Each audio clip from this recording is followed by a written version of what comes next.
प्रेरणास्पद कथा YouTube channel पर मैं धनंजय जैन आप सभी का हार्दिक अभिवादन करता हूं। दोस्तों, किसी ने ठीक ही कहा है, हमारी मन की भावना जैसी होती है वैसा ही कार्य हमारे जीवन के साथ में घटित होता चला जाता है। हमारी महत्वाकांक्षा, हमारी इच्छा, हमारी सोच जितनी ज्यादा प्रबल होगी और उसके साथ में हमारा विल पावर जितना ज्यादा स्ट्रांग होगा, रास्ता अपने आप बनता चला जाता है। इसलिए दोस्तों, कभी भी जिंदगी के अंदर अच्छे सपने देखो, ऊंचे सपने देखो, ऐसा कुछ अद्भुत कार्य करने का मानस बनाओ। दृढ़ संकल्पता के साथ में जब हम बढ़ जाते हैं, समझ लीजिए सफलता भी हमें मिलती ही है। जयपुर की ही घटना आपको मैं सुनाता हूं। एक मैडम को अपने घर के अंदर आम के पेड़ की ऐसी प्रबल इच्छा थी कि मेरे घर में, मेरे बंगले में यदि आम का पेड़ हो जाए तो मजा आ जाए, क्योंकि उसे आम का बहुत शौक था। उसका पति उसे दिलो जान से प्यार करता था। उसने सोचा, क्यों नहीं मैं ऐसा एक बंगला खरीद के मेरी पत्नी को उपहार स्वरूप उसके जन्मदिन पर भेंट करूं जहां पर कि आम का पेड़ भी हो। और व्यक्ति जब खोज में निकलता है, मैंने कहा ना, इच्छा प्रबल होती है तो रास्ता भी मिलता चला जाता है। उन्हें एक बंगला ऐसा सुंदर मिला जो कि नियर अबाउट 400-450 गज का होगा, बहुत सुंदर, और उसके पीछे ही आम का बड़ा पेड़ था। उन्होंने देखा, उन्हें पसंद आ गया और डील भी कर ली।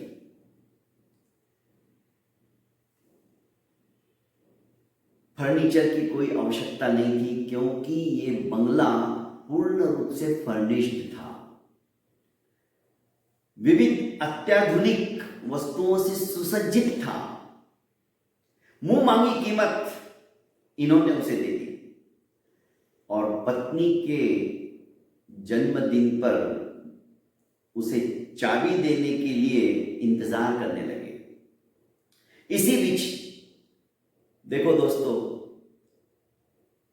अपने मन की बात हम अपने दोस्तों से जरूर शेयर करते हैं।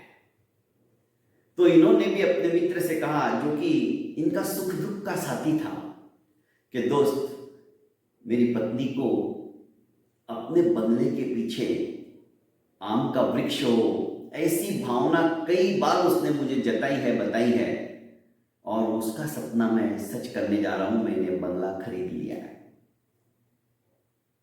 तुम चलो एक बार देख लो। इसने कहा, खरीद लिया, आप क्या बता रहा है? पर कोई बात नहीं, तूने इतनी महंगी चीज खरीदी है, पर मेरे ख्याल से भाभी जी को देने के पहले किसी वास्तुशास्त्र तज्ञ को बुलाकर एक बार उनको यदि बता दिया जाए, क्योंकि बनाया सामने वाले ने है। हमारे मन में क्या चीज कहाँ रखनी होती है ये हम ज्यादा अच्छी तरह से जानते हैं। पता नहीं उसने कौन सी चीज हमें जहां चाहिए वहां नहीं रखकर, वहां फर्नीचर वैसा नहीं बनाकर कुछ दूसरा बना दिया हो। पूजा घर जिस दिशा में चाहिए उस दिशा में नहीं बनाकर कहीं और बना दिया हो। किचन अलग अलग वास्तुशास्त्र के हिसाब से देखा जाए तो उनका व्यवस्थित होना बहुत जरूरी है। जब तुम इतना कर ही रहे हो अपनी पत्नी के लिए, तो एक बार वास्तुशास्त्र तज्ञ को भी बुला के बता दो। तो दिल्ली के अंदर जो 30 साल से इस क्षेत्र के अंदर अत्यंत निपुण थे, उनको फ्लाइट के टिकट भेज दिए और कहा कि आपको आना ही है इस तारीख से पहले, क्योंकि मेरी पत्नी का जन्मदिन है और उपहार स्वरूप में उन्हें देना चाहता हूं। तो उसके पहले मैंने टिकट भेज दी आपको 2 दिन के पहले के, आप आइए और उस बंगले का निरीक्षण कर लीजिए, और कहाँ वास्तुशास्त्र के दोष के हिसाब से कुछ बात हो तो निसंकोच हमें बताइए, ताकि उसका निवारण कर सके। यह व्यक्ति निकल पड़ा दिल्ली से जयपुर। ये श्रीमान जी भी उनकी फ्लाइट आने से पहले ही एयरपोर्ट पे पहुंच गए थे अपनी गाड़ी लेकर। उनको रिसीव किया और अपने बंगले की तरफ चल पड़े। जैसे ही साइड ग्लास से वे देखते कि कोई गाड़ी आ रही है, वे अपनी गाड़ी को साइड में कर लेते और उसे जाने देते। वास्तुशास्त्र तज्ञ ने कहा कि मैं विगत 10 मिनट से देख रहा हूं, आप थोड़ा सा हॉर्न बजाते ही सामने वाले को साइड दे देते हो और उसे जाने देते हो, ओवरटेक करके वो निकल जाता है। आप ऐसा क्यों कर रहे हो? हंसते हुए इन श्रीमान जी ने कहा कि देखो, कोई भी ओवरटेक तभी करता है जब उसको बहुत ज्यादा जल्दी होती है। क्या पता मेरे से ज्यादा उनको जल्दी है, उनका कोई आवश्यक कार्य है जिससे वो तेज गति से चलाकर वहां पर मंजिल तक पहुंचना चाहते हैं। मुझे तो इतनी कोई जल्दी नहीं है, इसलिए मैं उनको जाने दे रहा हूं। वास्तुशास्त्र तज्ञ ये बात सुनकर मुस्कुरा पड़े। जयपुर के उन गलियों के बीच में इनकी गाड़ी पहुंच गई जो कि बहुत संकरी थी।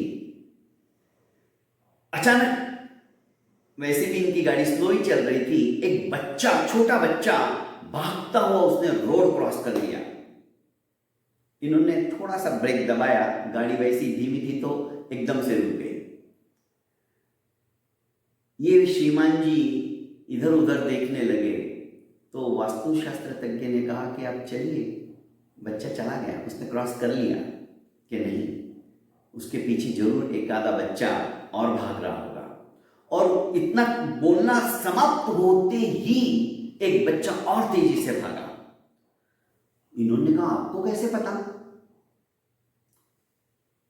हम भी बचपन के अंदर कभी भी एकाकी खेलते नहीं थे। ये क्या है, गली के अंदर बच्चे खेलते हैं, मस्ती करते हैं, तो एक के पीछे एक जरूर भागेगा।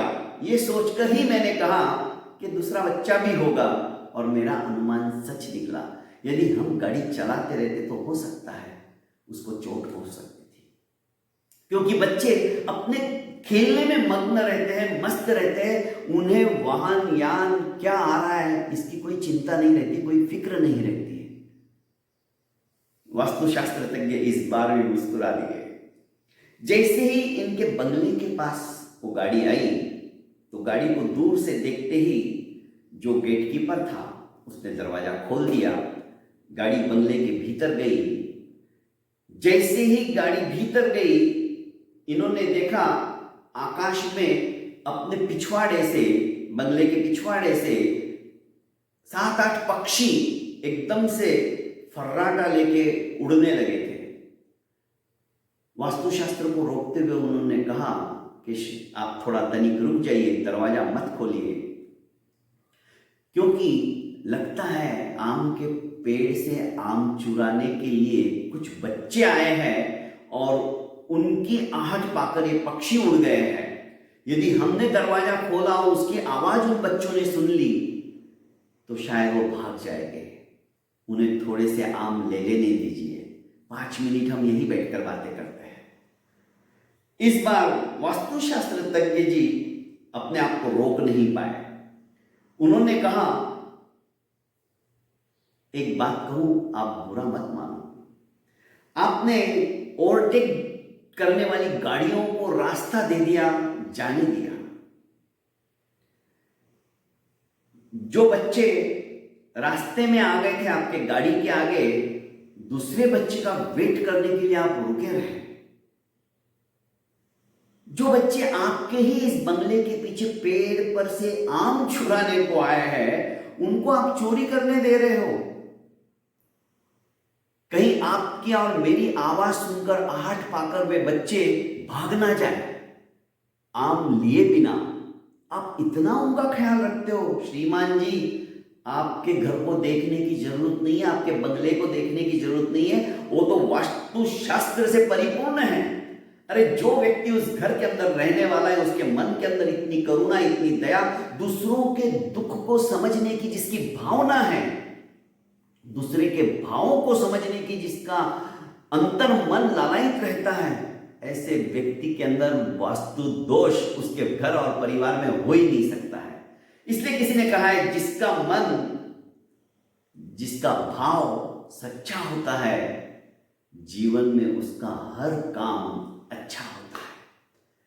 आपका हर काम अच्छा होने वाला है, आपके घर में कोई दोष हो ही नहीं सकता। दोस्तों, सचमुच में हमारे जीवन के अंदर यदि हमने सच्चे मन से, अच्छे मन से सबका सच्चा सोचने का एक मानस बना लिया ना, सचमुच में हमारे जीवन में अच्छा ही अच्छा होगा।